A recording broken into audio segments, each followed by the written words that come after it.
Hello student, आज का topic है cranial nerves. There are 12 pairs of cranial nerves. जो क्रेनियल नर्व्स होती हैं वो 12 पेयर्स में होती हैं, मतलब 12 होती हैं।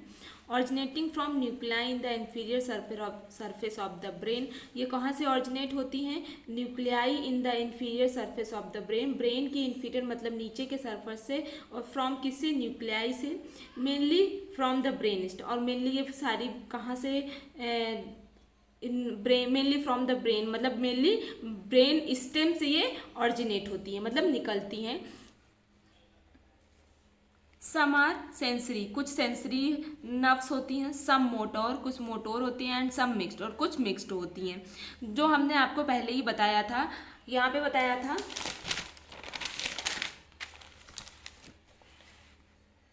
यहाँ पे हमने आपको बताया था जो पेरीफेरल नर्व्स होती हैं कैन सेंसरी भी होती हैं, जिसे कैरी करती input from the body to the brain, मतलब जो भी चीज़ें हैं वो बॉडी से और ब्रेन से कैरी करती हैं। मोटोर मैंने बताया था, ये इम्पल्सेस को कैरी करती हैं ब्रेन से, स्केलेटल से, कार्डियक मसल से, ग्लैंड से। और मिक्स जो होती है वो बोथ होती है, सेंसरी और मोटोर दोनों होती हैं। तो they are numbered using Roman numericals according to the order in which they are connect to the brain starting anteriorly they are, मतलब क्या होती है, इनका जो नंबर होता है वो रोमन नंबर्स में होता है, अकॉर्डिंग टू ऑर्डर होता है, इन विच दे आर कनेक्ट, जैसे वो एक दूसरे से कनेक्ट होती है उसी प्रकार उनका ऑर्डर होता है टू द ब्रेन, जैसे जैसे वो ब्रेन से कनेक्ट होती है उसी प्रकार उनका ऑर्डर होता है। स्टार्टिंग इंटीरियरली, जो स्टार्टिंग और हम जो स्टार्टिंग करते हैं नर्व्स का वो इंटीरियर मतलब ऊपर से ही करते हैं। तो जैसे नंबर 1 ऑल फैक्ट्री, ये इधर रोमन में लिखा है, ऑल फैक्ट्री नर्व्स हो गई, और साथ में कौन सी हैं वो है, तो ऑल फैक्ट्री सेंसरी नर्व्स होती हैं। सेकंड ऑप्टिक होती है, वो भी सेंसरी होती है। थर्ड ऑक्लोमोटोर, वो मोटोर होती है। फोर्थ जो होती है ट्रोक्लियर होती है, वो भी मोटोर होती है। फिफ्थ ट्राइजिमिनल, वो भी मिक्स्ड होती है। सिक्स जो होती है एब्डुसेंट होती है, मोटोर होती है। 7 जो होती है फेशियल नर्व होती है, मिक्स्ड होती हैं। 8 जो होती है वेस्टिबुलोकोक्लियर नर्व होती है, वो सेंसरी नर्व होती है। 8 जो होती है वो ग्लॉसोफेरेंजियल होती है, वो मिक्स्ड होती है। जो 9 होती है वो वेगस होती है, नहीं सॉरी, जो 8 जो होती है वेस्टिबुलर कोक्लियर होती है, 9 जो होती है ग्लॉसोफेरेंजियल होती है, और ये 10 जो होती है वेगस नर्व होती है। वेगस नर्व कौन सी होती है? मिक्स नर्व होती है। जो 11 होती है वो एसेसरी होती है, मोटोर होती है। और 12 जो होती है हाइपोग्लॉसल नर्व बोलते हैं, और वो भी क्या होती है? मोटोर होती है। इसमें हम आपको जितने भी हमने नर्व्स अभी पढ़ी हैं, 12 नर्व्स पढ़ी, उनके फंक्शन के बारे में बताएंगे। उनके फंक्शन के बारे में इस वीडियो मतलब इस स्ट्रक्चर में आपको समझाएंगे। तो यहाँ पे सबसे पहली हमारी कौन सी नर्व होती है? ऑल फैक्ट्री नर्व्स होती है, और ये मेनली कहाँ पे पाई जाती है? नोज में पाई जाती है, नोज का स्ट्रक्चर है। और ये कौन सी होती है? सेंसरी होती है। और इसका काम क्या होता है, मतलब ये जो नर्व्स होती हैं वो नोज में रहती हैं, और ये जो नर्व्स होती हैं वो स्मेल का काम करती हैं। ठीक है, दूसरी है ऑप्टिक नर्व, ये हमारी कहाँ पे पाई जाती है? आई में पाई जाती है, और ये विजन का काम, मतलब ये जो नर्व्स होती हैं वो विजन के काम में आती हैं। ठीक है, उसके बाद जो हमारी थर्ड है वो हो गई ऑक्लोमोटोर नर्व। जो ऑक्लोमोटोर नर्व होती है वो मोटोर नर्व्स होती है, वो superior, medial, inferior, recti muscles and inferior, मतलब superiorly, medially, inferiorly recti muscles होती हैं। और इंफीरियर जो होती है वो ऑब्लिक मसल्स होती हैं आई की। सीलरी मसल्स होती हैं, muscles of the iris, iris में मसल्स जो पाई जाती हैं। लेविटोर पाल्पेब्री मसल्स होती हैं। ये सारी जो मसल्स होती हैं वो कहाँ पे होती हैं? हमारी ऑक्लोमोटोर नर्व में होती है, और ये भी आइज में पाई जाती हैं। ठीक है, उसके बाद जो हमारा फोर्थ होता है वो क्या होती है?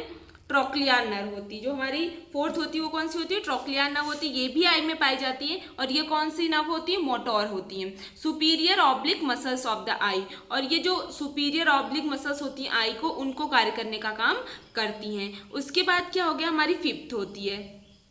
फिफ्थ जो होती है वो कौन सी होती है? ट्राइजिमिनल होती है। जो ट्राइजिमिनल नर्व होती है ये मेनली कहाँ पे होती हैं?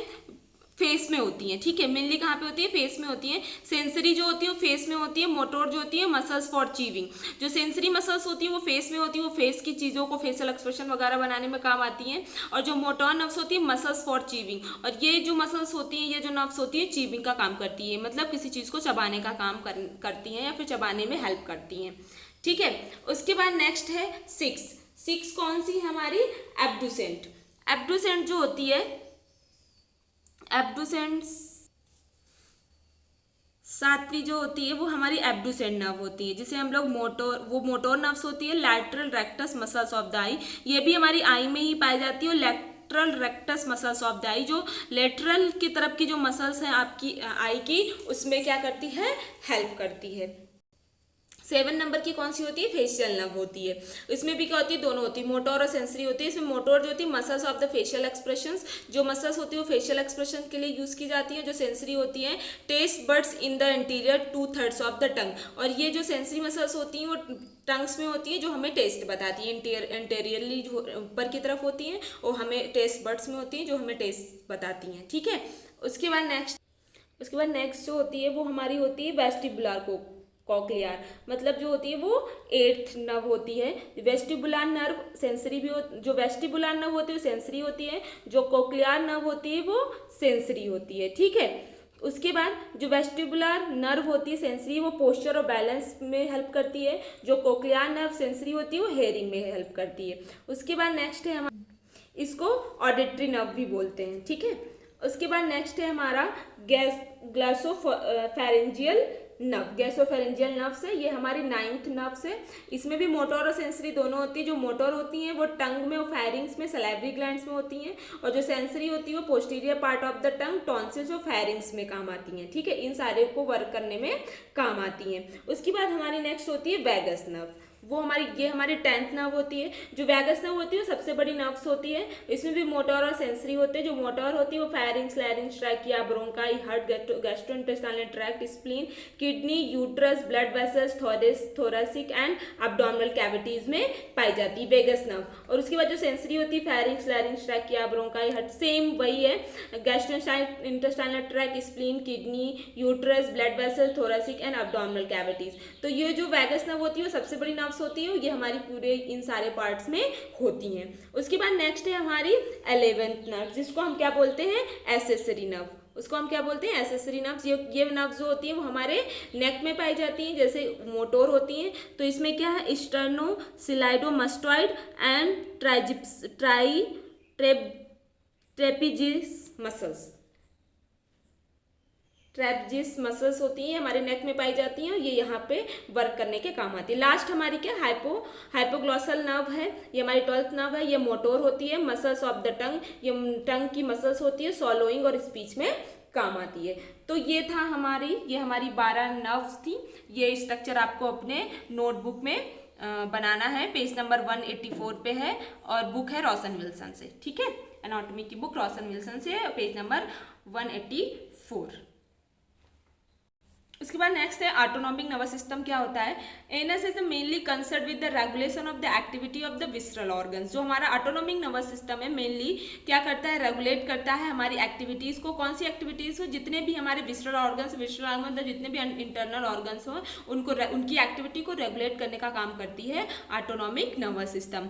इसमें क्या होता है, it is a divide into 2 divisions. ये मेनली 2 डिविजन्स में डिवाइड है, sympathetic and parasympathetic, which have opposite effect that balance optimum functioning of the organ. Sympathetic और पैरासिम्पैथेटिक जो होते हैं वो दोनों एक दूसरे के अपोजिट इफेक्ट करते हैं, मतलब जितने भी फंक्शन होते हैं ऑर्गन के वो एक दूसरे के अपोजिट काम करते हैं। तो सबसे पहले सिंपैथेटिक डिवीजन क्या है, सिंपैथेटिक